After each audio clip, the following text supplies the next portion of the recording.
Within each woman, there is a goddess, a blossom that may be in its bud-like state, but which in time, perhaps this lifetime, perhaps another lifetime, will blossom into the full expression of the goddess archetype, the goddess energy. Now, among all of the women that I've met around the world and spent time with, the women that most embody that archetype of the goddess have been Filipina. And two women in particular have given me kind of a glimpse into that world more than any other Filipina. And they've done it in different ways. And what this video is about is exploring the steps, the process to move towards discovering and realizing the goddess within. Now, the first step, or the first mental construct around that, is understanding the four brains and their operating system. So at the core, we have the reptilian brain and the reptilian operating system, which is about survival. And the reptilian operating system says that we should fight or attack when we can exploit and take energy for our survival. We should run or flee when we're around a stronger energy that might attack us. We should hide if we cannot run and we cannot win in an attack. And we should try and please a more powerful figure than ourselves in exchange for security. That we find a powerful figure who will protect us in exchange for giving them what they want. This is also a form of prostitution, that I'll do this and this and this for you if you give me what I need, if you keep me safe. So this is the first instinctual brain. It's the most basic brain. It's the 200 million year old alligator brain or crocodile brain that we each have at the stem. And when we are traumatized, when we do not have our needs met, when we are frightened, it is the brain that guides us in a sociopathic environment. When we are traumatized, when we are frightened and have no way to calm down, what it's telling us is that we are surrounded by reptiles, that we are surrounded by a sociopathic element in the cult, in the culture, that is not keeping us safe, that is not a safe place to go. And so the fight, flight, freeze, please response is how to survive in a sociopathic, in a reptilian cultural environment. Now, around the reptilian brain, right, the next series of brain development is the rational brain. And the rational brain just lets us do all of that more intelligently. At its core, what the rational brain does is help us predict the future and create more success, more abundance, because we can predict the future. The rational brain says that because apples always fall to the ground, we see an apple, it's in the air, so it's going to fall to the ground. The rational brain takes things from the past and extrapolates and says that because this and this happened in the past, this is going to happen in the future. So the rational brain saves us a lot of energy, a lot of time, and it allows us to be a more sophisticated reptile, a more sophisticated sociopath with the fight, flight, freeze please protocol, right? And so here we anticipate maybe we get more successful in our efforts of prostitution and our efforts to please someone so they won't get mad at us. We get better at running away and hiding because we have logic, we have rationality. And so many people, perhaps much of human behavior, maybe 60 or 70% of all human behavior, is being governed by the rational reptile, right? I'm going to say this so that it'll make me look good so that I can get this, right? I'm going to hide so that this person doesn't bother me, right? I'm going to attack so that I can get something. I'm going to dominate here. I'm going to run here. I'm going to freeze, and hope the problem goes away. I'm going to try and please someone so they'll give me what I want. It's rational reptilian behavior, and it's 70% of what's driving human interactions on the planet. Now, this rational reptile meets our need for security of survival. So we have survival, security of survival, and this ties into sociological work by Abraham Maslow and the hierarchy of human needs, which says that our first need is to survive, our second need is to be secure in our survival, and our third need is for love and belonging. And we do not get love and belonging from our reptilian brain or our rational brain. The rational reptile is incredibly calculating, incredibly efficient, incredibly sociopathic, incredibly manipulative, but it doesn't create love or belonging. We cannot love someone else with our reptilian brain. We cannot love someone else with our rational reptilian brain, figuring out how to fight, flight, freeze, and please. For that, we need the empathic brain. And the empathic operating system begins with 3 gestures. So it's who's in the most pain? Who has the most feeling in this situation? Who has the most at stake? And how can we help? How can we respond? Right? So the empathic brain and the empathic operating system, it's all about empathy. It's about, oh, I see that you need help. Let me help you. I need help. Will you help me? Right? So it's not about exploitation the way the rational reptile is. It's about giving and receiving love. And the more love we give and receive, the more of a sense of belonging that we have.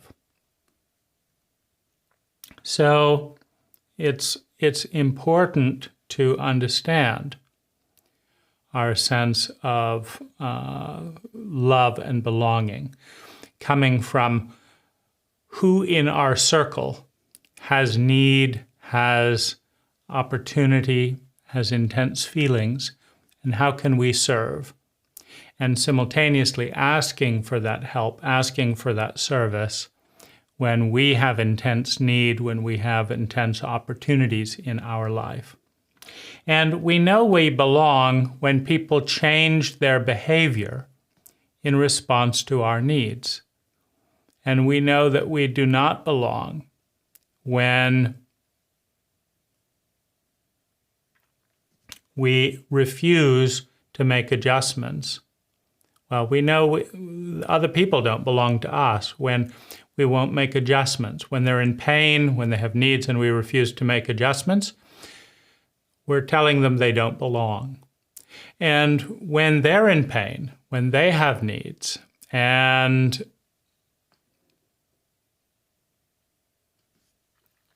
we respond, right? Then they feel they belong. When we have needs and other people respond, When we're in pain and other people respond, we know that we belong. And so this is the code of love and belonging, and it meets our third in our hierarchy of human needs. Now, the last brain, the fourth brain, and its operating system is the transcendent brain. It is the brain that connects us to God, Goddess, all that is, to the Creator, to life.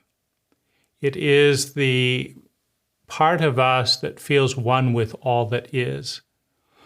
And we are connected with this brain when we feel that everything is sacred, when we see the God, Goddess within all things,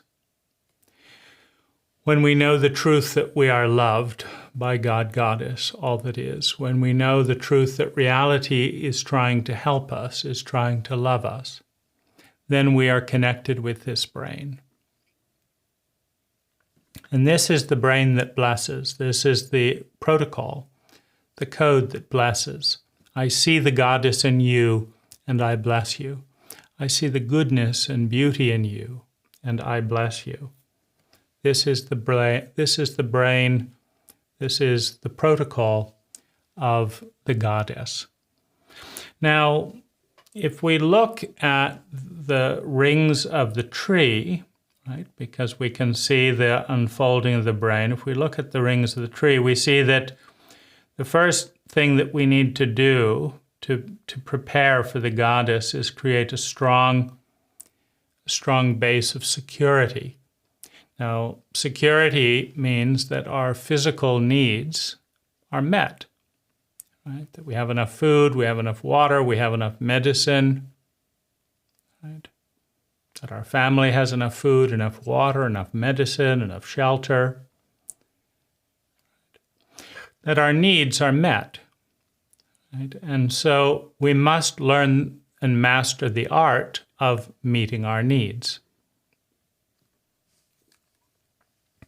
Now, the next, right, and as we do that, we make the core of the tree strong. Make the core of the tree strong. And as we do that, we move to rationality, right? And the job of the rational brain is to not only meet our basic survival needs, but to meet our needs for security. We not only have enough to survive, but we have enough to be comfortable. It's not about excess. It's about comfort. It's about security. I have enough savings that if the hospital calls and needs a bill, I can pay the bill. I have, if somebody steals this, then I know what to do to replace it. If the crop fails, I have a backup plan, right? I will not be crushed because of one or two, singular crises. I have enough to be comfortable, to be resilient in my survival. And this creates more structural support. Now, the next level is love and belonging, right? We must be able to create love and belonging in some way, in some level.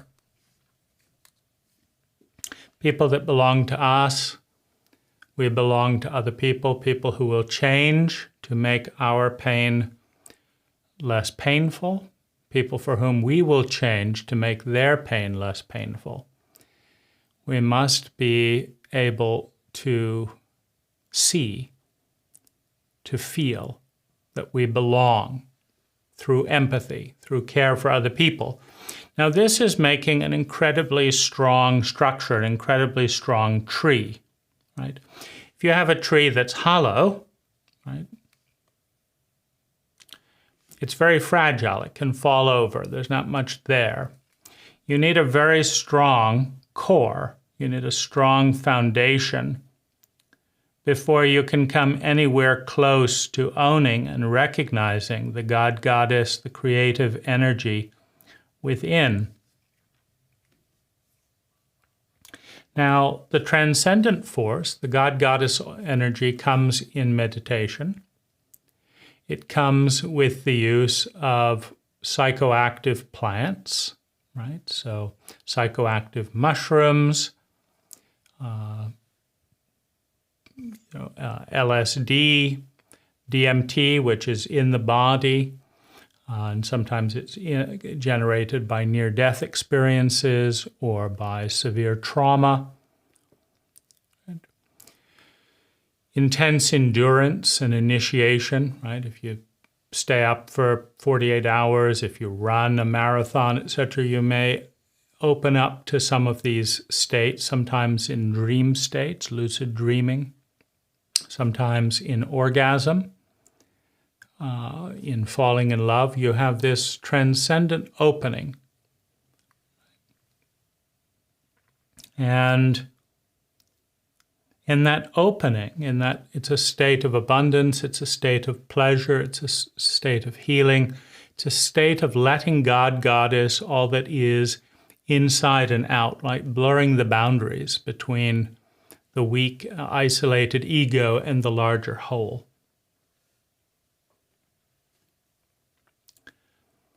It's the most incredible feeling on earth, right? It's heaven. The divine brain, the consciousness of being one with all that is, with seeing the beauty of God, of Goddess in every person, in oneself, in each part of oneself, seeing the beauty within and the beauty without, feeling connected to it all, feeling meaning, feeling purpose.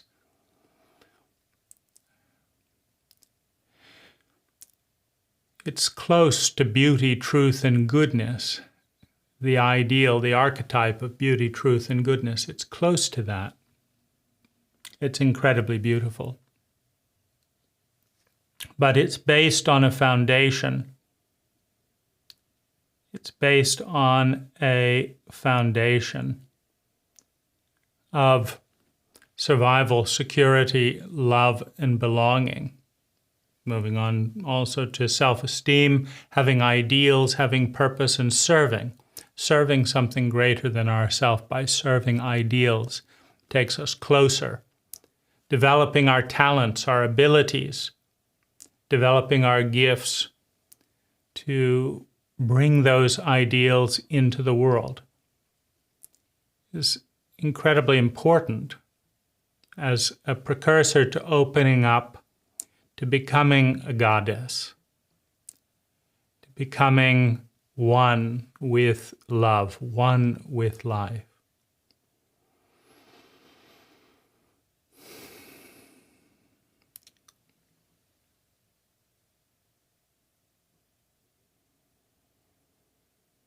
Every day that you meditate, every day that you release the pains of the past, you take steps to build your core.